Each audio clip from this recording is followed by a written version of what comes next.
Hello everyone and welcome back to the World Rapid Championship. It's Alireza Firouzja versus Shakhriyar Mamedyarov. We already know that Magnus Carlsen won the event with a full point ahead of everyone else, but this is the most requested game by you guys. You guys have awesome taste, so thank you for that. It's a game from final round, and the two of them still have a chance to not catch up to Magnus, as they are a point and a half behind Magnus, but they do have a chance to catch up to Hikaru Nakamura and Vladislav Artemiev. Since Hikaru faced Magnus, Artemiev faced Dubov, anything can still happen. So we're not going to overcalculate that, we're just gonna talk about it a bit more after we check out the game. So a lot is at stake. Alireza with the white pieces opens with e4. Now I've said before this championship started that I'm expecting Alireza to do remarkably well, and that it would be really awesome to see a clash between him and Magnus.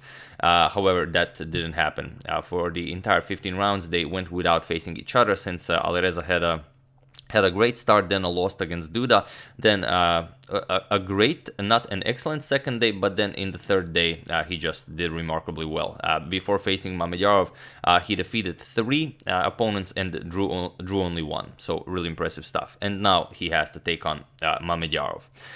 We have c6. Mamedyarov goes for the Caro-Kann defense, knight f3, we have d5, and knight to c3, the two knights of the Caro-Kann. We have bishop to g4 and h3 now. And Mamedyarov gives up the bishop pair, bishop captures, queen captures, and now e6, closing the structure now that the light square bishop has been exchanged. We have g3, preparing to fianchetto the light square bishop. Mamedyarov does the same. We have bishop to g2, bishop to g7, and Alireza castles. We have knight to e7, and Mamedyarov already played this game. It's hard to say if Alireza knows this, but I'm betting that he was able to check at least a few of Mamedyarov's games before facing him. Mamedyarov had this already in the World Rapid Championship in 2016 against David Howell. He defeated him. Howell went for d3 here, but Alireza switches to rook to d1. Still not a new move, but here is Mamedyarov who goes for the new move. Here castles and knight to d7 are known. Mamedyarov goes for d4, so challenges this knight, and it is as of move 9 that we have a completely new game. So what happens here? Alireza goes back, knight to b1, and now c5, strengthening the center. We have d3, knight b to c6, just, good old-fashioned development, and now a4. Controlling b5, Alireza now wants to develop his knight via a3 to c4. We have castles by Mamedyarov, and now knight to a3. And here a6, preparing to meet a knight to c4 with b5. First, bishop to d2. This controls the a5 square. So after knight to c4 and b5, the knight will have the a5 outpost. So queen to c7, and now queen back to e2, making room for the f4 pawn. Here it's possible to go queen f4 to offer a queen trade, but Alireza prefers the queens on the board. We have rook 8 to b8, now preparing b5, and knight to c4, inviting b5. So Mamedyarov pushes b5 with captures, and now as both the bishop and rook control a5, knight to a5. We have rook f to c8 by Mamedyarov, and now knight captures on c6. We have knight captures on c6, and now f4. So Alireza was able to get rid of his knights, keep the bishop pair, and well, he still has to decide what to do with the dark square bishop, but other than that, his development is doing great. Knight to e7, preparing to push c4, and also if Alireza pushes e5, which it's expected that he will, you want to numb the influence of this dark square bishop. However, then you give up the d5 and f5 square for Mamedyarov's knight. But okay, Mamedyarov continues with c4. This is what he was planning, and now we have bishop to b4, preparing bishop to d6 to win some material here.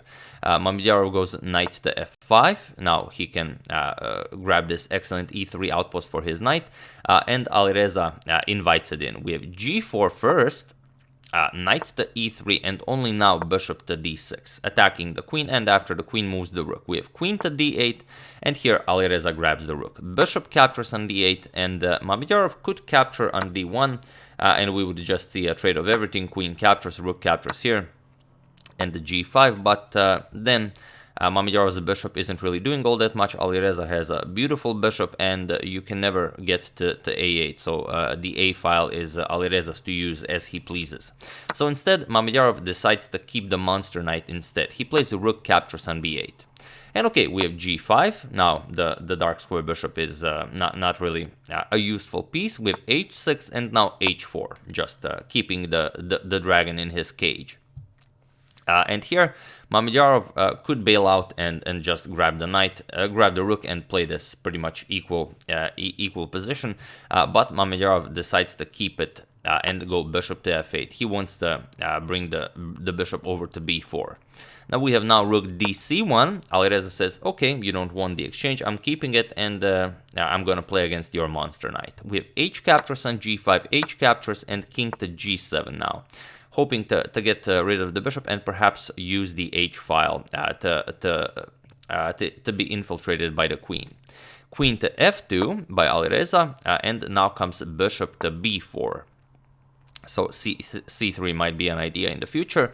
We have b3 by Alireza, breaking up this structure and or inviting pawn to c3, but then it's just a closed structure. Nothing is ever happening here.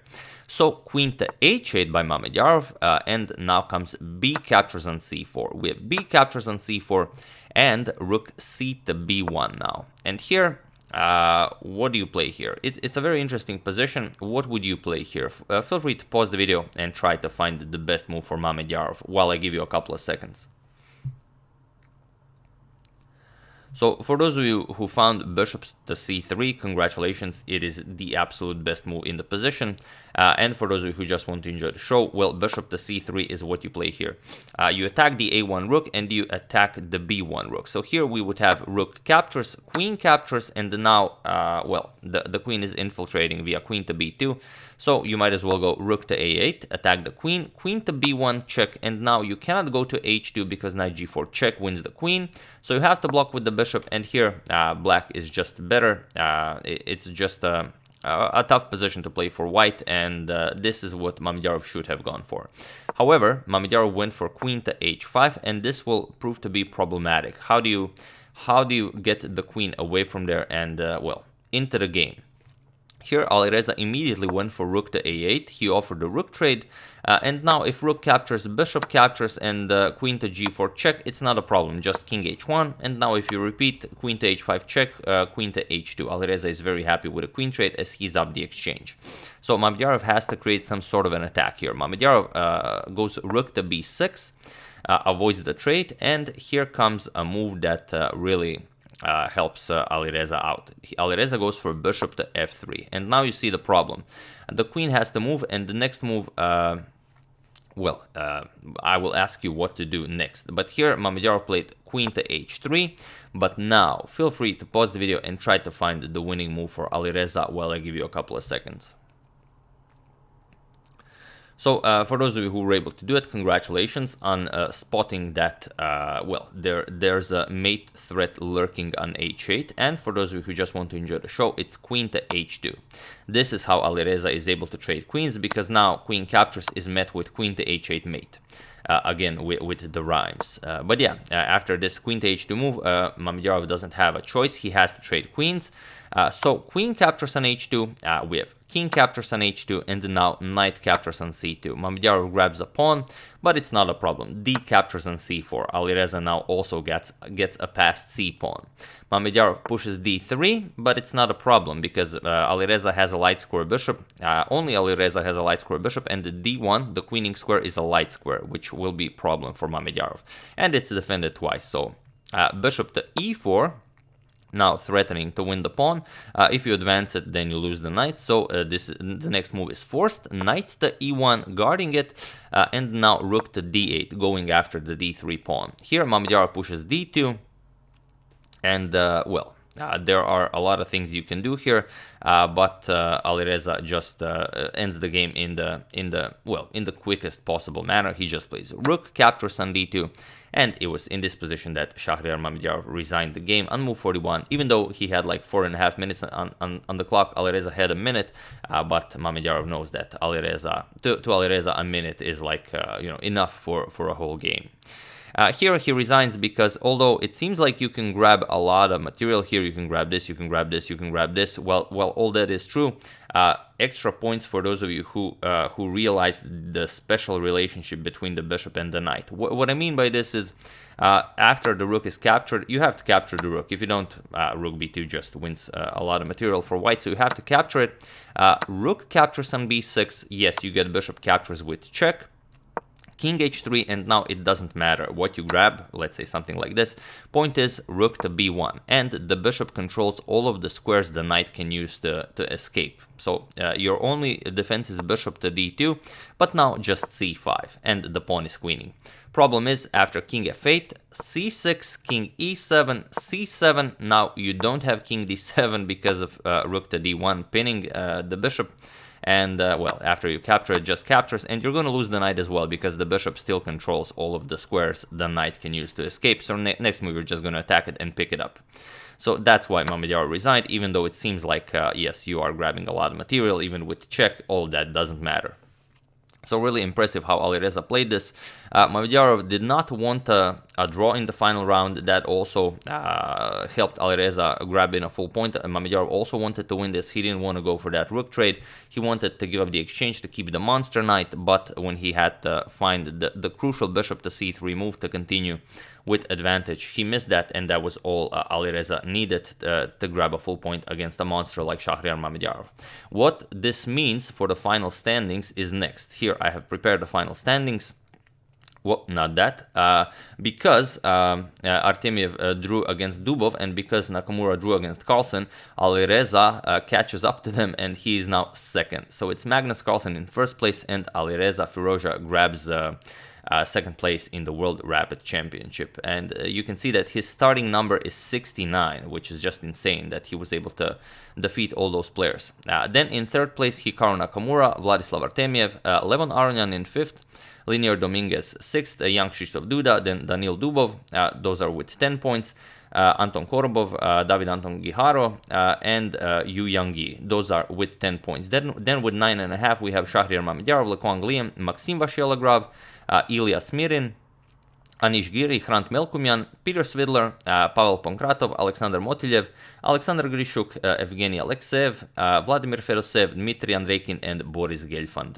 Those are the top 25 players, and as you can see, they are all grandmasters. No international master was able to climb up all that high. So really impressive stuff by Firouzja, and here, if you're interested, these are Firouzja's opponents that he faced to clinch second place in the World Rapid Championship 2019. Here they are, and if you look at it, only two of Alireza's opponents, the first two, Noel Studer and Anwar Ismagambetov, are below 2700. So all the other opponents Firouzja faced were over 2700, and he did not lose a game against any of them, as you can see. So there you have it. Those are the 15 opponents, and if you look at the final day, you can see that Ernesto Inarkiev, Lequang Liam, Dmitry Andreikin, Van Kao, and Shakhriyar Mamedyarov, out of those 5 opponents, Alireza made 4.5 points. So that's just insane. Really impressive stuff. Although, wait, I messed something up. Nope, those are not the opponents. I was trying to create a table, but then yeah, that's not correct. He did lose a game to Peter Svidler, and he did lose a game to Kxh2 Duda. So I created a bit of a double table. So sorry about that. Really wanted to prepare this for you guys, but yeah, sorry, I messed it up. So he did lose 2 games. He lost against Kxh2 Duda and to Peter Svidler, but you know, in the end, in the final day, 4.5 out of 5. You know, just an insane result.